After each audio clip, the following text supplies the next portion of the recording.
Joint venture.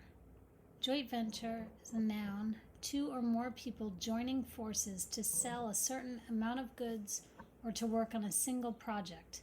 When the goods are sold or the project is finished, the joint venture ends. Your sister's really... Shut up, said Evan. Huh? Just shut up. She's okay. She doesn't... Look, she's okay, so just shut up. Okay, said Scott, holding up his free hand to show he meant peace. Evan was getting abused on both sides. The heavy cooler was banging against his inside leg with every step, and the plastic chairs were scraping against his outside leg. Bruised and bloodied, he thought to himself. All for the fun of hanging out with Scott Spencer. Why couldn't Jack have been home, or Ryan, or why did Adam have to be in the Cape this week? It stunk. How far are we walking? Grunted Scott. Just to the corner. Evan watched as drops of sweat fell off his face and landed on the hot sidewalk. We should have stayed in the driveway. It was shaded. The corner's better, trust me, said Evan. He remembered when Jessie had said the same words to him last summer. They were setting up a lemonade stand together, and Evan had been grumbling about dragging the cooler across the street and down two houses, just like Scott. But Jessie had insisted. There's sidewalk on this side, she'd said, so we'll get the foot traffic coming in both directions, and people in cars coming around the curve will have time to see us and slow down. Besides, there are a bunch of little kids on the side street, and their mothers won't want them crossing Damon Road. The corner's better, trust me. And she was right. They'd made a ton of money that afternoon. It took 10 seconds to set up the lemonade stand. Evan unfolded the chairs and set one on each side of the cooler. Scott tilted the sign toward the street for maximum effect. Then they both sat down. Man, is it hot, said Evan.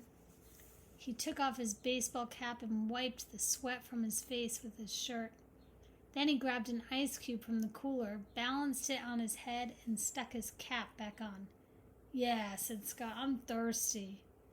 He reached into the paper bag and pulled out a cup. It was one of those large red plastic cups that vendors use at professional baseball games. Then Scott took one of the pitchers from the cooler and filled the cup to the brim with lemonade. Hey, not so much, said Evan, pouring himself a cup too, but only part way. He glugged down half his drink. Not bad, he thought, though he noticed a dead fruit fly floating on the top. His mom had been battling a mad fruit fly infestation ever since the weather had turned really warm. The kitchen sink area where they kept their fruit bowl was dotted with tiny, feathery fruit fly corpses. Scott drained his cup and tossed it on the ground. Ah, he said, satisfied. That was good. I'm going to have another. Evan reached for the trashed cup and stowed it under his seat. Nah, come on, Scott. You're going to drink all our profits if you do that. He stretched his legs out by putting his feet on top of the cooler. Just chill. I'm going to chill by having another cup, said Scott. There it was, that mean bite in Scott's voice. Evan's shoulders tensed up. Move your feet, said Scott. It's hot out here. Dude, you're... Evan sat up expectantly and looked down the street. Hey, here comes our first customer. A mother pushing a double stroller came into view.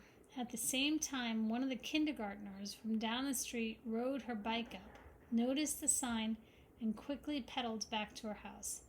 Within 5 minutes, there was a small crowd of neighborhood kids and pedestrians buying lemonade from the stand. Evan let Scott handle all the money while he took care of the pouring and the sweet talk. That's what his mother called it when a salesperson chatted her up. Trust me, she had once told Evan and Jessie, buying something is only half about getting something. The other half is all about human contact. Mrs. Tresky knew about these things because she was a public relations consultant. She'd even written a booklet called 10 Bright Ideas to Lighten Up Your Sales for one of her clients, and Evan was like her. He was good at talking with people, even grown-ups. It was easy for him, so he kept the conversation flowing along with the lemonade. People hung around. Most of them bought a second cup before they left. Evan was so busy he almost didn't notice Jessie flying out of the garage on her bike and riding down the street toward town. Good riddance, he thought. But at the same time, he wondered where she was going. During a lull in business, Evan walked all around the stand, picking up discarded plastic cups. Scott sat in his chair, jingling the coins in his pocket. "Man, we're going to be so rich," said Scott. "I bet we made $5 already." "I bet we made 10. How much do you think we made?" Evan shrugged. He looked at the stack of used cups in his hand and counted the rims. 14. They had sold 14 cups so far, and each cup of lemonade cost 50 cents. Evan heard Mrs. DeFazio's voice in his ear. Mrs. DeFazio had been his third-grade teacher, and she'd done everything she could to help Evan with his math. If 1 cup of lemonade sells for 50 cents and you sell 14 cups of lemonade, how much money have you made? Word problems. Evan hated word problems, and this one was impossible anyway. He was pretty sure the right equation was 14 times 50, but how is he supposed to solve that? That was double-digit multiplication. There was no way he could do a problem like that. And besides, some of those 14 people had bought refills, but used the same cup. How many? Evan didn't know. Still, he knew that he'd made a pretty good amount of money. That estimate was close enough for him. "How much do you think we could make if we sold it all?" asked Scott. "I don't know," said Evan. "Maybe $20? That sounded high, even to him, but Evan was an optimist. "Do you really think?" Both boys looked in the cooler. 3 pitchers were empty. They only had half a pitcher left. "You were pouring the cups too full," said Scott. "You should have poured less in each one." "You're the one who brought the huge plastic cups. You could fit a gallon in one of those," said Evan. "Besides, I wasn't going to be chintzy. They're paying a whole $50 for these. They deserve a full cup. And anyway, we can just go home and make more. My mom has cans of lemonade in the freezer." "So go home and make more," said Scott. "Oh, yes, Your Majesty. Oh, hi, Commander, Your Infiniteness. Why don't you go make it?" "'Cause I'm chillin'," said Scott, leaning back in his chair with a stupid grin on his face. Evan knew he was just joking, but this was exactly why he didn't like Scott. He was always thinking of himself, always looking for some way to come out on top. If they were playing knockout, Scott always came up with a new rule that helped him win. If they were doing an assignment together, Scott always figured out how to divide it so he had less work to do. The kid was a weasel, no 2 ways about it. But everyone else was out of town. Evan didn't want to spend the day alone, and Jessie was on his poop list, as Mom called it, when the dog did something he wasn't supposed to do.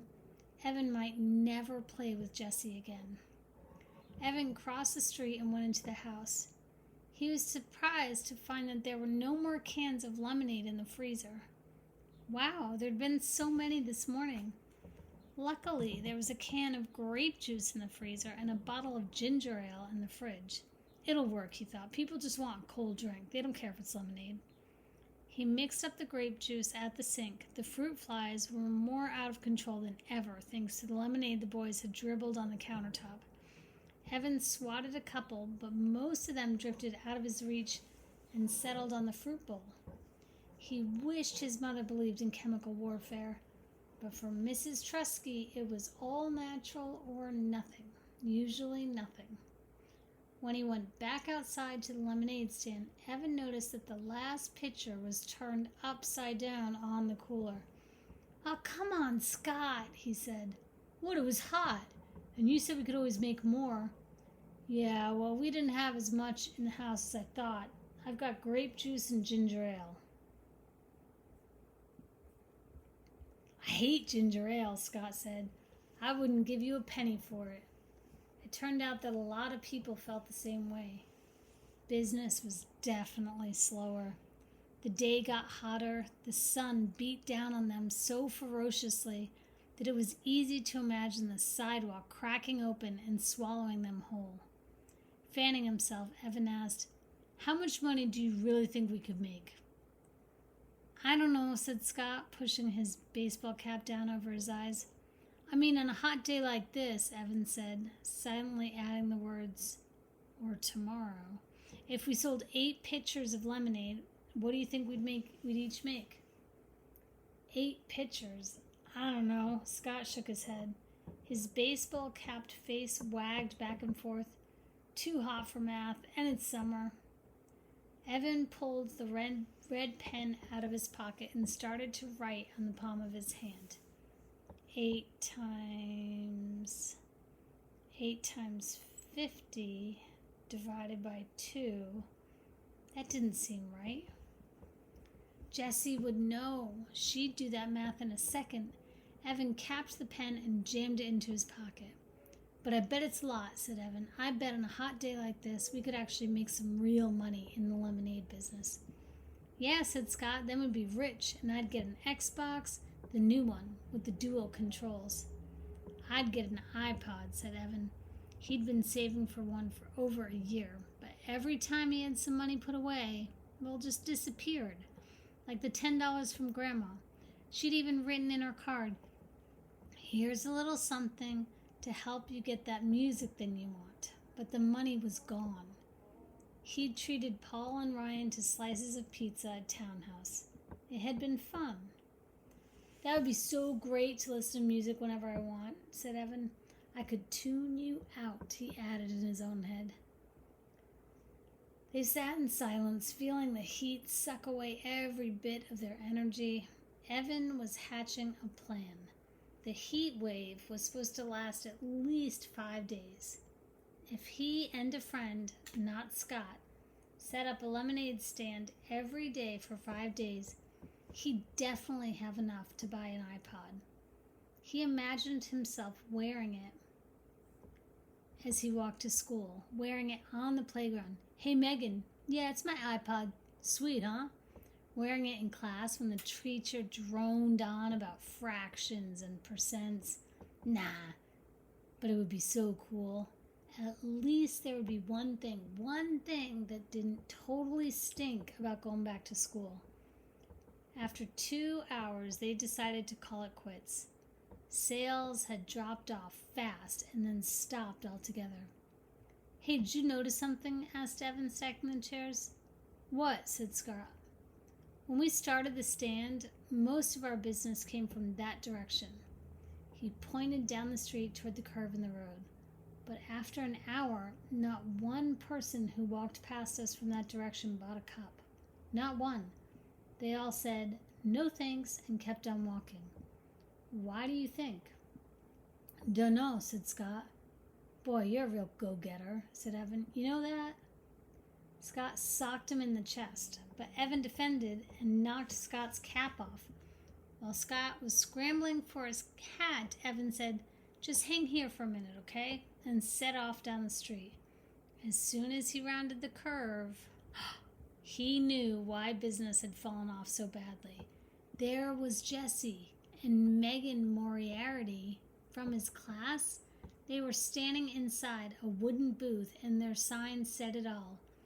"Lemonade, frosty, delicious, thirst-quenching. Wow, only 50 cents per cup."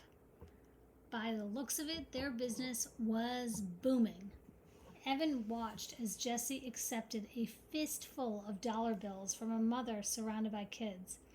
At that moment, Jessie looked up and saw him. Evan had a weird feeling, like he'd been caught cheating on a test. He wanted to run and hide somewhere. Instead, he froze. What would Jessie do? Evan couldn't believe it. She sneered at him. She cocked her head to the side and gave him this little "I'm so much better than you" smile. And then she waved the money in her hand at him. She waved it, as if to say, "Look how much we've made selling lemonade. Bet you can't beat that." Evan turned on his heel and walked away. Behind him, he could hear Megan Moriarty laughing at him clear as a bell.